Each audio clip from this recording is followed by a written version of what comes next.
Τι εννοείς? Πέθανε ο Γιώργος Παπαδάκης.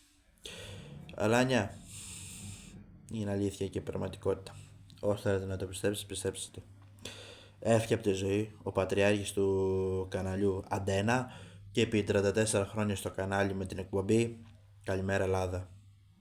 Έχω συγκινηθεί πάρα πολύ. Γιατί όταν πήγαινα Λύκειο, έβλεπα πάντα την εκπομπή. Δηλαδή, μου έλεγε η μάνα μου, άλλαξε κανάλι, βάλει τίποτα να δούμε. Και τη έλεγα εγώ, όχι, θέλω να δω την εκπομπή του Γιώργου Παπαδάκη. Με την εκπομπή Καλημέρα Ελλάδα, είναι η αγαπημένη μου. Ναι, τη έλεγα, βάλει Καλημέρα Ελλάδα, βάλει Καλημέρα Ελλάδα, βάλει Καλημέρα Ελλάδα. Αυτό, τίποτα. Αυτό, τη έλεγα συνέχεια, βάλει την εκπομπή Καλημέρα Ελλάδα, γιατί θέλω να δω συνέχεια. Και έχει γίνει και ένα σκηνικό κιόλας σε live μετάδοση τη εκπομπή του Γιώργου Παπαδάκη. Πριν αποχαιρετήσει για τελευταία φορά το κανάλι. Ξέρετε τι είχε γίνει? Είχε γίνει ένα σκηνικό, θα σας πω. Ακούστε, ήταν κάτι δηλαδή ληστές παρκουρίστες ήταν, τέλος πάντων, και πήγαν από το ένα κτίριο στο άλλο, σε live μετάδοση, στην εκπομπή του Γιώργου Παπαδάκη γίνει αυτό. Όντως, σας το λέω κιόλας, όντως. Και το έβλεπα πάντα, είχα γελάσει με αυτό το θέμα και ήταν αστείο κιόλας.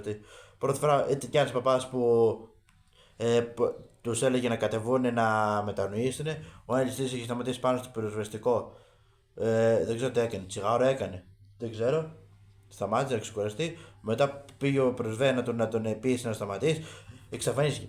Και οι κάμερες παντού κυνήγαγαν τις ληστές, το ένα το άλλο. Τι να πω. Πραγματικά δεν έχω λόγια. Από τους καλύτερους και τις μεγαλύτερους δημοσιογράφους της ελληνικής τηλεόρασης. Αυτό έχω να πω και τίποτα άλλο. Και σε αυτό το σημείο θέλω να εκφράσω τα θερμά μου συλληπιτήρια στην οικογένεια του Γιώργου Παπαδάκη. Συλληπιτήρια και καλό ταξίδι. Επειδή ξέχασα να το αναφέρω, ο Γιώργος Παπαδάκης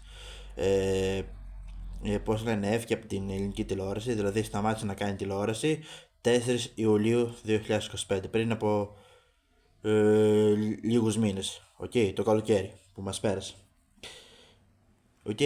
Τότε που γιόρταζαν τα 34 χρόνια, νομίζω, που ήταν στον Αντένα. Αυτά. Καλό ταξίδι και πάλι.